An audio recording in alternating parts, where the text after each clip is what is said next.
ನಮಸ್ಕಾರ. ಕರ್ನಾಟಕ ಎಕ್ಸ್‌ಪ್ರೆಸ್‌ಗೆ ಸ್ವಾಗತ. ನಾನು ರಂಜಿತಾ ರೇವಣ್ಣ. ರಾಜ್ಯದಲ್ಲಿ ನಾಯಕತ್ವ ಬದಲಾವಣೆಯ ಚರ್ಚೆಯ ನಡುವೆ ಸಂಪುಟ ವಿಸ್ತರಣೆಯ ಚರ್ಚೆಯು ಜೋರಾಗಿತ್ತು. ಸಚಿವ ಸ್ಥಾನದ ಆಕಾಂಕ್ಷಿಗಳು ಕಾಂಗ್ರೆಸ್ ಹೈಕಮಾಂಡ್ ಭೇಟಿ ಮಾಡಿ ಒತ್ತಡ ಹಾಕಿತ್ತು. ಇದಕ್ಕೆ ಮಣಿದ ಹೈಕಮಾಂಡ್ ಹೊಸ ಮುಖಗಳಿಗೆ ಅವಕಾಶ ನೀಡುವ ಭರವಸೆ ನೀಡಿದೆ. ಮುಖ್ಯಮಂತ್ರಿ ಸಿದ್ದರಾಮಯ್ಯ ಸಂಪುಟದ 30 ಸಚಿವರನ್ನ ಬದಲಾಯಿಸಬಹುದು ಮತ್ತು ಮುಂಬರುವ ಸಂಪುಟ ಪುನರ್ರಚನೆಯಲ್ಲಿ ಪ್ರಸ್ತುತ ಸಂಪುಟದ 4 ಹಿರಿಯ ಸಚಿವರನ್ನ ಮಾತ್ರ ಉಳಿಸಿಕೊಳ್ಳಲಾಗುವುದು ಅಂತ ಮೂಲಗಳು ತಿಳಿಸಿವೆ. ಸಚಿವ ಸ್ಥಾನದ ಆಕಾಂಕ್ಷಿಯಾಗಿರುವ ವಿಧಾನ ಪರಿಷತ್ತಿನ ಮುಖ್ಯ ಸಚೇತಕ ಅಶೋಕ್ ಪಟ್ಟಣ್ ಕೆಲವು ಶಾಸಕರು ಮೇ 6 ಮತ್ತು 7ರಂದು ನವದೆಹಲಿಯಲ್ಲಿ ಕಾಂಗ್ರೆಸ್ ಉನ್ನತ ನಾಯಕರನ್ನ ಭೇಟಿಯಾಗಲಿದ್ದಾರೆ ಅಂತ ಹೇಳಿದ್ದಾರೆ. ಇನ್ನು ಕಾಂಗ್ರೆಸ್ ಶಾಸಕರು ಈಗಾಗಲೇ ಎಐಸಿಸಿ ಅಧ್ಯಕ್ಷ ಮಲ್ಲಿಕಾರ್ಜುನ ಖರ್ಗೆ ಮತ್ತು ರಾಜ್ಯ ಕಾಂಗ್ರೆಸ್ ಉಸ್ತುವಾರಿ ರಣದೀಪ್ ಸಿಂಗ್ ಸುರ್ಜೇವಾಲಾ ಅವರೊಂದಿಗೆ ಚರ್ಚೆ ನಡೆಸಿದ್ದು ತಮ್ಮನ್ನು ಸಂಪುಟಕ್ಕೆ ಸೇರಿಸಿಕೊಳ್ಳುವಂತೆ ಒತ್ತಾಯಿಸಿದ್ದಾರೆ. ಇನ್ನು ಈ ಇಬ್ಬರು ನಾಯಕರು ಸಂಪುಟ ಪುನರಚನೆ ಸಮಯದಲ್ಲಿ ಶಾಸಕರನ್ನ ಸಂಪುಟಕ್ಕೆ ಸೇರಿಸಿಕೊಳ್ಳುವುದಾಗಿ ಭರವಸೆಯನ್ನ ನೀಡಿದ್ದಾರೆ. ಮೇ 4ರಂದು ವಿಧಾನಸಭಾ ಚುನಾವಣೆಯ ಫಲಿತಾಂಶ ಪ್ರಕಟವಾದ ನಂತರ ಸಂಪುಟ ಪುನರಚನೆ ಪ್ರಾರಂಭವಾಗುವ ನಿರೀಕ್ಷೆ ಇದೆ ಮತ್ತು ತಿಂಗಳ ಅಂತ್ಯಕ್ಕೆ ಅಂತಿಮ ರೂಪ ಪಡೆಯಲಿದೆ ಅಂತ ಹೇಳಿದ್ದಾರೆ. ರಾಜ್ಯ ಕಾಂಗ್ರೆಸ್ನಲ್ಲಿ ನಾಯಕತ್ವ ಬದಲಾವಣೆ ವಿಚಾರ ಕೋಲಾಹಲವನ್ನೇ ಸೃಷ್ಟಿಸಿದೆ. ಸಿಎಂ ಸ್ಥಾನ ಬೇಕೇ ಬೇಕು ಅಂತ ಡಿಸಿಎಂ ಡಿಕೆ ಶಿವಕುಮಾರ್ ಪಟ್ಟು ಹಿಡಿದಿದ್ದಾರೆ. ಈ ಸಂಬಂಧ ಈಗಾಗಲೇ ಹೈಕಮಾಂಡ್ ನಾಯಕರ ಜೊತೆ ಮಾತುಕತೆ ನಡೆಸುತ್ತಲೇ ಬಂದಿದ್ದಾರೆ. ಆದ್ರೆ ಇದಕ್ಕೆ ಹೈಕಮಾಂಡ್ ತಲೆ ಕೆಡಿಸಿಕೊಂಡಂತಿಲ್ಲ. ಇನ್ನು ಇತ್ತ ಡಿಕೆ ಶಿವಕುಮಾರ್ಗೆ ಟಕ್ಕರ್ ಕೊಡಲು ಇತ್ತ ಸಿದ್ದರಾಮಯ್ಯ ಹಾಗೂ ತಂಡ ಮೆಗಾ ತಂತ್ರಗಾರಿಕೆ ಮಾಡುತ್ತಿದ್ದು ಇತಿಹಾಸದಲ್ಲೇ ಮೊದಲು ಬರೋಬ್ಬರಿ 4 ಬಾರಿ ಗುಪ್ತಚರ ಮುಖ್ಯಸ್ಥರ ಬದಲಾವಣೆ ಮಾಡಲಾಗಿದೆ. ಗುಪ್ತಚರ ಮುಖ್ಯಸ್ಥರ ಬದಲಾವಣೆ ಮೂಲಕ ತಂತ್ರವನ್ನ ಹೆಣೆದಿದ್ದಾರೆ. ಕಳೆದ ಕೆಲವು ದಿನಗಳಿಂದ ಕರ್ನಾಟಕ ಕಾಂಗ್ರೆಸ್ನಲ್ಲಿ ಹೊಗೆಯಾಡುತ್ತಿದ್ದ ನಾಯಕತ್ವ ಬದಲಾವಣೆಯ ಚರ್ಚೆಗೆ ಎಐಸಿಸಿ ಅಧ್ಯಕ್ಷ ಮಲ್ಲಿಕಾರ್ಜುನ ಖರ್ಗೆ ಅವರು ಕೊನೆಗೂ ತೆರೆ ಎಳೆದಿದ್ದಾರೆ. ರಾಜ್ಯದಲ್ಲಿ ಸದ್ಯಕ್ಕೆ ಮುಖ್ಯಮಂತ್ರಿ ಬದಲಾವಣೆಯ ಪ್ರಶ್ನೆಯೇ ಇಲ್ಲ ಅಂತ ಹೇಳೋ ಮೂಲಕ ಸಿದ್ದರಾಮಯ್ಯ ಮತ್ತು ಡಿಕೆ ಶಿವಕುಮಾರ್ ಬಣಗಳ ನಡುವಿನ ಸಂಘರ್ಷಕ್ಕೆ ಬ್ರೇಕ್ ಹಾಕಿದ್ದಾರೆ. ರಾಜ್ಯ ರಾಜಕಾರಣದಲ್ಲಿ ನಾಯಕತ್ವ ಬದಲಾವಣೆಯ ಗಾಳಿ ಜೋರಾಗಿ ಬೀಸುತ್ತಿತ್ತು. ಒಂದು ಕಡೆ ಉಪಮುಖ್ಯಮಂತ್ರಿ ಡಿಕೆ ಶಿವಕುಮಾರ್ ಅವರ ಬೆಂಬಲಿಗರು ದೆಹಲಿಗೆ ದೌಡಾಯಿಸಿ ಹೈಕಮಾಂಡ್ ನಾಯಕರನ್ನ ಭೇಟಿಯಾಗಿ ನಾಯಕತ್ವ ಬದಲಾವಣೆ ಕುರಿತು ಒತ್ತಡ ಹೇರಿದ್ದರು. ಇನ್ನೊಂದೆಡೆ ಮುಖ್ಯಮಂತ್ರಿ ಸಿದ್ದರಾಮಯ್ಯ ಅವರ ಬಣದ ಸಚಿವರು ಮತ್ತು ಶಾಸಕರು ದೆಹಲಿಯಲ್ಲಿ ಬೀಡು ಬಿಟ್ಟು ಸಂಪುಟ ಪುನರಚನೆ ಮತ್ತು ಹಾಲಿ ನಾಯಕತ್ವದ ಮುಂದುವರಿಕೆ ಬಗ್ಗೆ ಚರ್ಚೆ ನಡೆಸಿದ್ದರು. ಈ ಬೆಳವಣಿಗೆಗಳು ರಾಜ್ಯ ಕಾಂಗ್ರೆಸ್ನಲ್ಲಿ ಎಲ್ಲವೂ ಸರಿ ಇಲ್ಲ ಎಂಬ ಸಂದೇಶ ರವಾನಿಸಿದ್ದವು. ಈ ಎಲ್ಲ ಗೊಂದಲಗಳಿಗೆ ಪ್ರತಿಕ್ರಿಯೆ ನೀಡಿರುವ ಮಲ್ಲಿಕಾರ್ಜುನ ಖರ್ಗೆ ಅವರು ರಾಜ್ಯದಲ್ಲಿ ಸದ್ಯಕ್ಕೆ ನಾಯಕತ್ವ ಬದಲಾವಣೆ ಇಲ್ಲ. ಸಿಎಂ ಬದಲಾವಣೆ ವಿಚಾರ ಬಂದಾಗ ನಾವೆಲ್ಲರೂ ಕುಳಿತು ಚರ್ಚಿಸುತ್ತೇವೆ. ಸೋನಿಯಾ ಗಾಂಧಿ, ರಾಹುಲ್ ಗಾಂಧಿ ಸೇರಿದಂತೆ ಹಿರಿಯ ನಾಯಕರು ಈ ಬಗ್ಗೆ ನಿರ್ಧಾರ ತೆಗೆದುಕೊಳ್ಳುತ್ತಾರೆ. ಆದರೆ ಈಗಲೇ ಅಂತಹ ಯಾವುದೇ ಅನಿವಾರ್ಯತೆ ಇಲ್ಲ ಅಂತ ಸ್ಪಷ್ಟಪಡಿಸಿದ್ದಾರೆ. ರಾಜ್ಯ ಘಟಕದಲ್ಲಿ ಉಂಟಾಗಿರುವ ಗೊಂದಲಗಳು ಶೀಘ್ರದಲ್ಲೇ ಬಗೆಹರಿಯಲಿವೆ ಅಂತ ಖರ್ಗೆ ಭರವಸೆಯನ್ನ ನೀಡಿದ್ದಾರೆ. ರಾಜ್ಯ ರಾಜಕಾರಣದಲ್ಲಿ ಮತ್ತೆ ಮುನ್ನೆಲೆಗೆ ಬಂದಿರುವ ದಲಿತ ಸಿಎಂ ಚರ್ಚೆ ಬಗ್ಗೆ ಗೃಹ ಸಚಿವ ಡಾಕ್ಟರ್ ಜಿ ಪರಮೇಶ್ವರ್ ಅವರು ಇಂದು ಮಹತ್ವದ ಪ್ರತಿಕ್ರಿಯೆ ನೀಡಿದ್ದಾರೆ.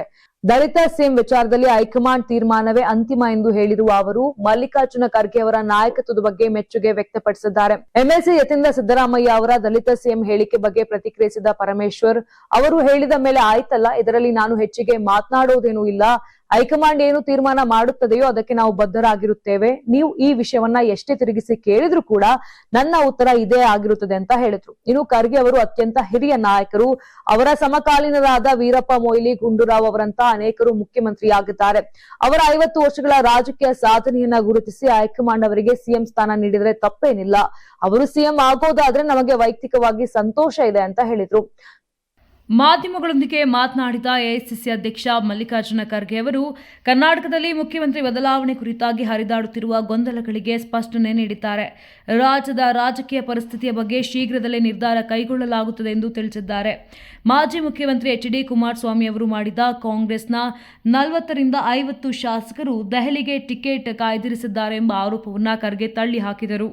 ಇಂತಹ ಹೇಳಿಕೆಗಳಿಗೆ ಯಾವುದೇ ಆಧಾರವಿಲ್ಲ ಎಂದು ಸ್ಪಷ್ಟಪಡಿಸಿದರು. ಇದೇ ವೇಳೆ ಗೃಹ ಸಚಿವ ಪರಮೇಶ್ವರ್ ಅವರು ಖರ್ಗೆಯೇ ಸಿಎಂ ಆಗಲಿ ಎಂಬ ಅಭಿಪ್ರಾಯ ವ್ಯಕ್ತಪಡಿಸಿದ್ದ ವಿಚಾರಕ್ಕೆ ಪ್ರತಿಕ್ರಿಯಿಸಿದ ಅವರು ಈಗಾಗಲೇ ರಾಜ್ಯದಲ್ಲಿ ಮುಖ್ಯಮಂತ್ರಿ ಇದ್ದಾರೆ. ಬದಲಾವಣೆ ಆಗಬೇಕಾದ್ರೆ ಸೋನಿಯಾ ಗಾಂಧಿ, ರಾಹುಲ್ ಗಾಂಧಿ ಸೇರಿದಂತೆ ಪಕ್ಷದ ಉನ್ನತ ನಾಯಕತ್ವ ಚರ್ಚಿಸಿ ನಿರ್ಧಾರ ತೆಗೆದುಕೊಳ್ಳಬೇಕಾಗುತ್ತದೆ. ಅದಕ್ಕೆ ಸ್ವಲ್ಪ ಸಮಯ ಬೇಕು ಅಂತ ಹೇಳಿದರು. ಒಟ್ಟಾರೆ ಕರ್ನಾಟಕದ ನಾಯಕತ್ವ ಬದಲಾವಣೆ ಕುರಿತು ಚರ್ಚೆ ಇನ್ನೂ ಮುಂದುವರೆದಿದ್ದು ಅಂತಿಮ ನಿರ್ಧಾರ ಪಕ್ಷದ ಹೈಕಮಾಂಡ್ ಕೈಯಲ್ಲಿದೆ. ಮುಂದಿನ ದಿನಗಳಲ್ಲಿ ಇದಕ್ಕೆ ಸ್ಪಷ್ಟತೆ ಸಿಗುವ ನಿರೀಕ್ಷೆ ಇದೆ. ದಾವಣಗೆರೆ ದಕ್ಷಿಣ ಉಪಚುನಾವಣೆಯಲ್ಲಿನ ಪಕ್ಷ ವಿರೋಧಿ ಚಟುವಟಿಕೆ ಆರೋಪ ಮೇಲೆ ನಸೀರ್ ಅಹಮದ್ ಮತ್ತು ಅಬ್ದುಲ್ ಜಬ್ಬಾರ್ ಅವರನ್ನ ಕಾಂಗ್ರೆಸ್ ಹೈಕಮಾಂಡ್ ಅಮಾನತು ಮಾಡಿತ್ತು. ಚುನಾವಣಾ ಫಲಿತಾಂಶಕ್ಕೂ ಮುನ್ನ ಶಿಸ್ತು ಕ್ರಮದ ಬಗ್ಗೆ ರಾಜಕೀಯದಲ್ಲಿ ಚರ್ಚೆ ಕೂಡ ನಡೆದಿತ್ತು. ಇದೀಗ ದಾವಣಗೆರೆಯಲ್ಲಿ ಆಂತರಿಕ ದಂಗಲ್ ಮುಂದುವರೆದಿದ್ದು, ದಾವಣಗೆರೆ ಜಿಲ್ಲಾಧ್ಯಕ್ಷರು 6 ಪ್ರಮುಖ ಕೈ ಮುಖಂಡರನ್ನೇ ಉಚ್ಚಾಟನೆ ಮಾಡಿದ್ದಾರೆ. ದಾವಣಗೆರೆ ಉಪಚುನಾವಣೆ ಕೈ ಪಾಳ್ಯದಲ್ಲಿ ಆಂತರಿಕ ದಂಗಲ್ ಮುಂದುವರೆದಂತೆ ಕಾಣ್ತಿದ್ದು, 6 ಪ್ರಮುಖ ಕಾಂಗ್ರೆಸ್ ಮುಖಂಡರನ್ನ ದಾವಣಗೆರೆ ಜಿಲ್ಲಾಧ್ಯಕ್ಷರು ಉಚ್ಚಾಟನೆ ಮಾಡಿದ್ದಾರೆ. ಕಾಂಗ್ರೆಸ್ ಜಿಲ್ಲಾಧ್ಯಕ್ಷ HB ಮಂಜಪ್ಪ ಅವರು ವಿಡಿಯೋ ಸಾಕ್ಷ್ಯ ಬಿಡುಗಡೆ ಮಾಡುವ ಮೂಲಕ ಮತ್ತೆ ದಾವಣಗೆರೆ ಪಾಲಿಟಿಕ್ಸ್ನಲ್ಲಿ ಸಂಚಲನ ಮೂಡಿಸಿದ್ದಾರೆ. ಚುನಾವಣೆ ಸಮಯದಲ್ಲಿ ಪಕ್ಷ ವಿರೋಧಿ ಕೆಲಸ ಹಾಗೂ ಕಾಂಗ್ರೆಸ್ ನಾಯಕರ ವಿರುದ್ಧ ಹೇಳಿಕೆ ಕೊಟ್ಟಿರುವ ಆರೋಪದ ಮೇಲೆ 6 ಮುಖಂಡರನ್ನ ಉಚ್ಚಾಟನೆ ಮಾಡಿರುವುದಾಗಿ ಜಿಲ್ಲಾಧ್ಯಕ್ಷ HB ಮಂಜಪ್ಪ ಹೇಳಿದ್ದಾರೆ. ಇನ್ನು ದಾವಣಗೆರೆಯಲ್ಲಿ ಸುದ್ದಿಗೋಷ್ಠಿ ನಡೆಸಿ ಮಾತನಾಡಿದ ಜಿಲ್ಲಾಧ್ಯಕ್ಷ HB ಮಂಜಪ್ಪ ಅವರು ಶಿಸ್ತು ಮೀರಿದವರ ವಿರುದ್ಧ ಕ್ರಮವಾಗಿದೆ ಅಂತ ಗುಡುಕಿದ್ರು. ಮತ್ತೊಂದೆಡೆ ಅಬ್ದುಲ್ ಜಬ್ಬಾರ್ ಅವರನ್ನ ಕೂಡ ಪಕ್ಷಕ್ಕೆ ವಾಪಸ್ ಕರೆತರುವ ಕೆಲಸ ನಡೆಯುತ್ತಿದೆ. ಪಕ್ಷಕ್ಕೆ ವಾಪಸ್ ಕರೆತರದಂತೆ ಕಾಂಗ್ರೆಸ್ ಮುಖಂಡರು ಒತ್ತಾಯಿಸಿದ್ದು, ಜಬ್ಬಾರ್ ಪಕ್ಷಕ್ಕೆ ವಾಪಸ್ ಬಂದ್ರೆ ಹೋರಾಟ ಮಾಡುವುದಾಗಿ ಕೆಲ ಕಾಂಗ್ರೆಸ್ ಮುಖಂಡರ ಎಚ್ಚರಿಕೆ ನೀಡಿದ್ದಾರೆ. ಫಲಿತಾಂಶ ಬರುವ ಮುನ್ನವೇ ಕಾಂಗ್ರೆಸ್ನಲ್ಲಿ ಆಂತರಿಕ ದಂಗಲ್ ಮುಂದುವರೆದಿದ್ದು, ಉಚ್ಚಾಟನೆ ಪರ್ವ ಕೂಡ ಸಾಗಿದೆ. ಇನ್ನು ಉಚ್ಚಾಟನೆಯಾದ ಮುಖಂಡರ ಪಟ್ಟಿಯನ್ನು ನೋಡೋದಾದ್ರೆ MT ಸುಭಾಷ್ ಚಂದ್ರ, ಸೀರಜ್ ಅಹಮದ್, ಜಿಲ್ಲಾ ವಕ್ಫ್ ಬೋರ್ಡ್ ಮಾಜಿ ಅಧ್ಯಕ್ಷ ಗನಿ ತಾಹಿರ್ ಮುಸ್ಲಿಂ ಮುಖಂಡ, ಕಡತಿ ತಿಪ್ಪೇಶ್ ದಲಿತ ಮುಖಂಡ, ಮನ್ಸೂರ್ ಅಲಿ ಮುಸ್ಲಿಂ ಮುಖಂಡ, ಇನಾಯತ್ ಉಲ್ಲಾ ಖಾನ್ ಮುಸ್ಲಿಂ ಮುಖಂಡ. ರಾಜ್ಯದಲ್ಲಿ ಸಿಎಂ ಬದಲಾವಣೆ ವಿಚಾರದ ಕಿತ್ತಾಟ ಜೋರಾಗಿ ನಡೆದಿದ್ದು, DK ಶಿವಕುಮಾರ್ ಸಿಎಂ ಆಗಲು ಶಾಲು ಹೊತ್ತುಕೊಂಡು ಕೂತಿದ್ದಾರೆ. ಮುಖ್ಯಮಂತ್ರಿ ಸಿದ್ದರಾಮಯ್ಯ ಇನ್ನೂ ಕೇವಲ 15 ದಿನಗಳ ಸರದಾರ ಮಾತ್ರ ಅಂತ ಸಂಸದ ಗೋವಿಂದ ಕಾರಜೋಳ ಹೇಳಿದ್ದಾರೆ. ಇನ್ನು ಸುದ್ದಿಗಾರರ ಜೊತೆ ಮಾತನಾಡಿದ ಅವರು, ಪಂಚರಾಜ್ಯಗಳ ಚುನಾವಣಾ ಫಲಿತಾಂಶದ ದಿನವೇ ಸಿದ್ದರಾಮಯ್ಯ ಅವರ ಕುರ್ಚಿ ಫಲಿತಾಂಶ ಪ್ರಕಟ ಆಗಲಿದೆ ಎಂದರು. ರಾಜ್ಯ ಸರ್ಕಾರದಲ್ಲಿ ಕುರ್ಚಿ ಕಚ್ಚಾಟದಿಂದಾಗಿ ವಿಧಾನಸೌಧದಲ್ಲಿ ಆಡಳಿತವಿಲ್ಲದಂತಾಗಿದೆ. ಮೇ 4ರಂದು 5 ರಾಜ್ಯಗಳ ಚುನಾವಣೆ ಫಲಿತಾಂಶ ಬರುತ್ತದೆ. ಅಂದು ದಾವಣಗೆರೆ ಮತ್ತು ಬಾಗಲಕೋಟೆ ಫಲಿತಾಂಶ ಸಹ ಬರುತ್ತದೆ. ಅದರ ಜೊತೆಗೆ ಸಿದ್ದರಾಮಯ್ಯ ಅವರ ಕುರ್ಚಿಯ ರಿಸಲ್ಟ್ ಕೂಡ ಬರಲಿದೆ ಎಂದರು. ಇನ್ನು ಮಾಹಿತಿಯ ಪ್ರಕಾರ ಸಿದ್ದರಾಮಯ್ಯ ಬೆಂಬಲಿಗರು 40 ಜನ ಶಾಸಕರು, DK ಶಿವಕುಮಾರ್ ಪರವಾಗಿ 50 ಶಾಸಕರು ಹೈಕಮಾಂಡ್ ಬಳಿ ಹೋಗಿ ಲಾಬಿ ನಡೆಸುತ್ತಿದ್ದಾರೆ ಅಂತ ಹೇಳಿದ್ದಾರೆ. ಮಾಜಿ ಮುಖ್ಯಮಂತ್ರಿ BS ಯಡಿಯೂರಪ್ಪ ಅವರು ಕಳೆದ 5 ದಶಕಗಳಿಂದ ಬಡವರು, ರೈತರು, ಶೋಷಿತರು, ಪೀಡಿತರ ಪರವಾಗಿ ಹೋರಾಟ ಮಾಡಿದವರು. ಇದು ಇಂದಿನ ಯುವ ಪೀಳಿಗೆ ಮತ್ತು ಎಲ್ಲ ರಾಜಕಾರಣಿಗಳಿಗೆ ಮಾದರಿ ಅಂತ ಬಿಜೆಪಿ ರಾಜ್ಯಾಧ್ಯಕ್ಷ ಮತ್ತು ಶಾಸಕ BY ವಿಜಯೇಂದ್ರ ಅವರು ತಿಳಿಸಿದ್ದಾರೆ. ಮಾಧ್ಯಮಗಳ ಜೊತೆ ಮಾತನಾಡಿದ ಅವರು, BSY ಅಭಿಮಾನೋತ್ಸವದ ಮುಖೇನ ಮತ್ತೊಮ್ಮೆ ಆ ಹೋರಾಟದ ಕಿಚ್ಚು ರಾಜ್ಯದಲ್ಲಿ ಬರಬೇಕಿದೆ. ಪ್ರಾಮಾಣಿಕವಾಗಿ ಎಲ್ಲ ಸಮುದಾಯದ ಪರವಾಗಿ ಧ್ವನಿ ಎತ್ತುವ ಕೆಲಸ ಆಗಬೇಕಿದೆ ಎಂದರು. ಯಡಿಯೂರಪ್ಪ ಒಂದು ಸಮುದಾಯದ ನಾಯಕರಲ್ಲ, ನಾಡಿನ ಎಲ್ಲ ಸಮುದಾಯದವರು ಅವರನ್ನ ನಮ್ಮ ನಾಯಕರೆಂದು ಗುರುತಿಸಿದ್ದಾರೆ ಅಂತ ಹೇಳಿದ್ರು. ಯಡಿಯೂರಪ್ಪನವರು ಪರಿಶ್ರಮದಿಂದ ರಾಜ್ಯದಲ್ಲಿ ಸಂಘಟನೆ ಮಾಡಿದವರು. ರಾಜ್ಯದ ಮುಖ್ಯಮಂತ್ರಿಗಳಾಗಿದ್ದಾಗ ಅವರು ಎಲ್ಲರಿಗೂ ಪ್ರೇರಣಾ ಶಕ್ತಿ ಎಂದು ವಿಶ್ಲೇಷಿಸಿದರು. ಯಡಿಯೂರಪ್ಪನವರ ಹೆಸರು ಕೇಳಿದ್ರೆ ನಮ್ಮ ಕಾರ್ಯಕರ್ತರಲ್ಲಿ ರೋಮಾಂಚನ ಆಗುತ್ತದೆ.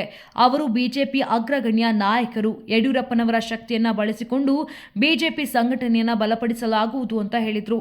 ಇನ್ನು ಸುಮಾರು 8 ರಿಂದ 10 ಲಕ್ಷ ಜನರು ಈ ಕಾರ್ಯಕ್ರಮಕ್ಕೆ ಸೇರುವ ನಿರೀಕ್ಷೆ ಇದೆ ಎಂದರು. ಕೃಷ್ಣರಾಜಸಾಗರ ಜಲಾಶಯದ ನೀರಿನ ಮಟ್ಟ 94 ಅಡಿಗೆ ಕುಸಿದಿದ್ದು, ಇದು ಸಾಮಾನ್ಯ ಮಟ್ಟಕ್ಕಿಂತ ಬಹಳ ಕಡಿಮೆಯಾಗಿದೆ. ಇದರೊಂದಿಗೆ ಅಣೆಕಟ್ಟಿನಿಂದ ನೀರಿನ ಲಭ್ಯತೆ ಕಳೆದ ವರ್ಷ 297 TMCFTಯಿಂದ ಈಗ 278 TMCFTಗೆ ಇಳಿಕೆಯಾಗಿದೆ. ಜಲಾಶಯದ ಸಂಗ್ರಹ ತೀವ್ರವಾಗಿ ಕುಸಿದಿರುವುದರಿಂದ ಉಳಿದ ನೀರನ್ನು ಅತಿಯಾಗಿ ಬಳಸಬಾರದು ಅಂತ ತಜ್ಞರು ಎಚ್ಚರಿಕೆ ನೀಡಿದ್ದಾರೆ. ಕರ್ನಾಟಕ ರಾಜ್ಯ ನೈಸರ್ಗಿಕ ವಿಪತ್ತು ನಿಗಾ ಕೇಂದ್ರ ಮಾಹಿತಿಯ ಪ್ರಕಾರ ಕಳೆದ ವರ್ಷ ಏಪ್ರಿಲ್ 29ರಂದು KRS ಮತ್ತು ಕಬಿನಿ ಜಲಾಶಯಗಳಲ್ಲಿ ಕ್ರಮವಾಗಿ 19.50 ಮತ್ತು 9.25 TMCFT ನೀರಿದ್ದರೆ, ಈ ವರ್ಷ ಅದು 18.52 ಮತ್ತು 6.23 TMCFTಗೆ ಇಳಿದಿದೆ ಅಂತ ತಿಳಿದು ಬಂದಿದೆ. ಈ ಸಮಯದಲ್ಲಿ ಸಾಮಾನ್ಯವಾಗಿ KRS ಜಲಾಶಯದ ಮಟ್ಟ 100 ಅಡಿ ಇರಬೇಕಾಗಿದ್ದು, ಈಗಿನ ಕುಸಿತ ಆತಂಕವನ್ನ ಮೂಡಿಸಿದೆ. ತಾಪಮಾನ ಏರಿಕೆಯಿಂದ ನೀರಿನ ಮಟ್ಟ ಕಡಿಮೆಯಾಗುತ್ತಿದ್ದು, ಪಾಚಿಯ ಬೆಳವಣಿಗೆಗೆ ಹೆಚ್ಚಾಗುತ್ತದೆ. ಇದು ನೀರನ್ನ ಕಲುಷಿತಗೊಳಿಸುತ್ತದೆ. ಪಾಚಿ ರಚನೆಯು ನೀರಿನ ಗುಣಮಟ್ಟ ಮತ್ತು ರುಚಿಯ ಮೇಲೆ ಪರಿಣಾಮ ಬೀರುತ್ತದೆ. ಅಂತಹ ನೀರನ್ನ ಸೇವಿಸಿದಾಗ ಅದು ನೀರಿನಿಂದ ಹರಡುವ ರೋಗಗಳನ್ನು ಹೆಚ್ಚಿಸುತ್ತದೆ ಅಂತ ಮಾಜಿ ನೀರಾವರಿ ಕಾರ್ಯದರ್ಶಿ ಕ್ಯಾಪ್ಟನ್ ರಾಜಾರಾವ್ ಅವರು ತಿಳಿಸಿದ್ದಾರೆ.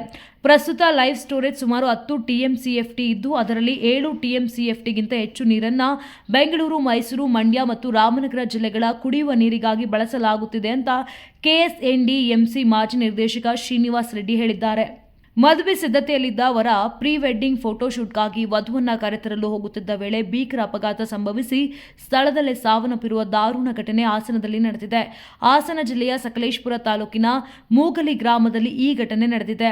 ಇನ್ನು 29 ವರ್ಷದ ಮನು ಎಲ್ಎನ್ ಮೃತವರ ಬೇಲೂರು ತಾಲೂಕಿನ ಲಕ್ಕುಂದ ಗ್ರಾಮದ ದರ್ಬಾರ್ಪೇಟೆ ನಿವಾಸಿ.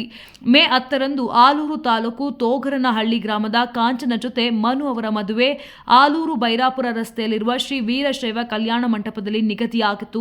ಎರಡೂ ಕುಟುಂಬಗಳಲ್ಲಿಯೂ ಮದುವೆ ಸಂಭ್ರಮಕ್ಕೆ ಭರದಿಂದ ಸಿದ್ಧತೆಗಳು ನಡೆಯುತ್ತಿದ್ದವು. ಆದರೆ ಇಂದು ಬೆಳಗ್ಗೆ ಮನು ವಧುವನ್ನ ಕರೆತರಲು ಕಾರಿನಲ್ಲಿ ಹೊರಟಿದ್ದರು. ಮೂಗಲಿ ಗ್ರಾಮದ ಬಳಿ ನಿಯಂತ್ರಣ ತಪ್ಪಿದ ಕಾರು ರಸ್ತೆ ಬದಿಯ ಮರಕ್ಕೆ ಡಿಕ್ಕಿ ಹೊಡೆದಿದೆ. ಮನು ಸ್ಥಳದಲ್ಲೇ ಸಾವನ್ನಪ್ಪಿದ್ದಾರೆ. ಮದುವೆಗೆ ಎರಡು ಕುಟುಂಬಗಳಲ್ಲಿ ಭರದಿಂದ ಸಿದ್ಧತೆಗಳು ನಡೆಯುತ್ತಿದ್ದವು. ಇನ್ನು ಮನು ಅವರು ವಿಟಾರಾ ಬ್ರೆಜ್ ಕಾರಿನಲ್ಲಿ ಒಬ್ಬರೇ ಹೊರಟಿದ್ದರು. ಘಟನಾ ಸ್ಥಳಕ್ಕೆ ಸಕಲೇಶಪುರ ಗ್ರಾಮಾಂತರ ಠಾಣೆಯ ಪೊಲೀಸರು ಭೇಟಿ ನೀಡಿ ಪರಿಶೀಲನೆ ನಡೆಸಿದ್ದಾರೆ. ಈ ಸಂಬಂಧ ಪ್ರಕರಣ ದಾಖಲಾಗಿದ್ದು ತನಿಖೆ ಕೂಡ ಮುಂದುವರೆದಿದೆ. ನೀವು ಸಣ್ಣ ಆಗ್ಬೇಕಲ್ವಾ? ಅದು ಒಂದು ಉತ್ತಮ ಆಹಾರದಿಂದ ಸಣ್ಣ ಆಗ್ಬೇಕಲ್ವಾ? ಪ್ರತಿದಿನ ನಮ್ಮ ಜೀನಿ ಸ್ಲಿಮ್ ನ ಯೂಸ್ ಮಾಡಿ ಯಾವುದೇ ಸೈಡ್ ಎಫೆಕ್ಟ್ ಇಲ್ದಂಗೆ ನೀವು ಸಣ್ಣ ಆಗ್ತೀರಾ.